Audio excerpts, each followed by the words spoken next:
آبدار تمہارے ماتھے پہ نشان کیسا ہے اور ہونٹوں کا یہ کیا حال ہے؟ آبدار نے تھکی تھکی نگاہوں سے انہیں دیکھا مگر منہ سے نہیں بولی۔ میں تم سے کچھ پوچھ رہی ہوں آبدار۔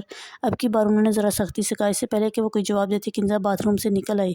کنزا آبدار کے یہ زخم کیسے ہیں؟ انہوں نے صاف صاف بات کرنے کی ٹھان لی تھی۔ کنزا پریشان سی ہوگی، ان کی سمجھ میں نہیں آ رہا تھا کہ شادی میں سب عورتیں پوچھ رہی تھیں کہ دولہا کی چھوٹی بچی کیوں نہیں آئی۔ میں نے کہہ دیا کہ آبدار کی طبیعت خراب ہے، وہ اس لیے نہیں آ سکی، لیکن مجھے بتاؤ اسے کیا ہوا ہے؟ صبح میں جلدی میں تھی، کمرے میں تم نے پردے بھی نہیں ہٹائے تھے، تبھی تو آبدار کو غور سے دیکھ نہیں پائی تھی۔ ان کی سوالیہ نگاہیں دونوں پر جمی تھی۔ کنزا کے دونوں ہاتھ گود میں دھرے تھے اور انہیں دیکھے جا رہی تھی جیسے ان میں اپنا مستقبل دیکھ رہی ہو۔ وہ اصل میں آبدار باتھ روم میں پھسل گئی تھی۔ کنزا کو بہانہ سوجھ ہی گیا، لیکن اس کے کارگر ہونے کا انہیں یقین نہیں تھا۔ خود ایمن کے لبوں پر طنزیہ مسکراہٹ، اور یہ اس کے بالوں کو کیا ہوا؟ نوچ لیے گئے ہیں کیا؟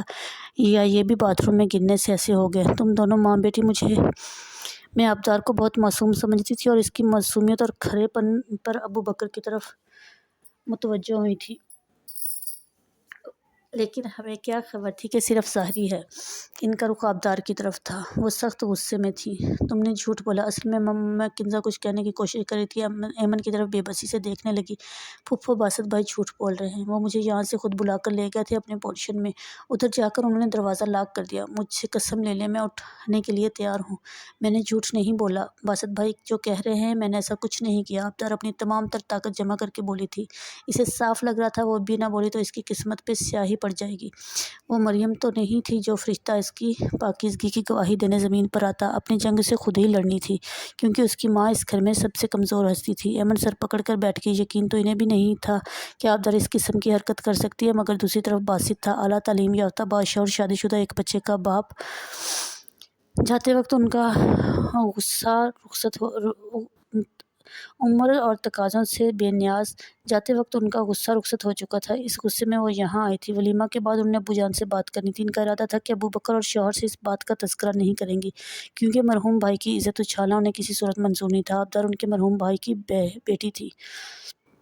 ابو بکر کو جانے کس نے یہ بات بتائی تھی کہ وہ غصے سے پاگل ہو رہا تھا۔ اب ان کی پوری فیملی کو یہ بات معلوم ہو گئی تھی۔ ایمن کی آبدار کو ابو بکر کی منگنی کا پروگرام خطرے میں نظر آتا۔ ابو بکر بے شک یورپ کی آزاد فضا میں پلا بڑا تھا، لیکن اس کی رگوں میں مشرقی ماں باپ کا خون دوڑ رہا تھا۔ وہ بہناوے اور بول چال کی حد تک تو ماڈرن ہی تھا، لیکن عورت کے معاملے میں ایک وہی روایتی سا مرد تھا جو ہونے والی بیوی کی ذات پہ ہلکا سا دبا بھی برداشت نہیں کر سکتا۔ اب جو کچھ دبی زبان میں اس نے آبدار کے بارے میں سنا تھا، اسے زبردست شوق لگا تھا۔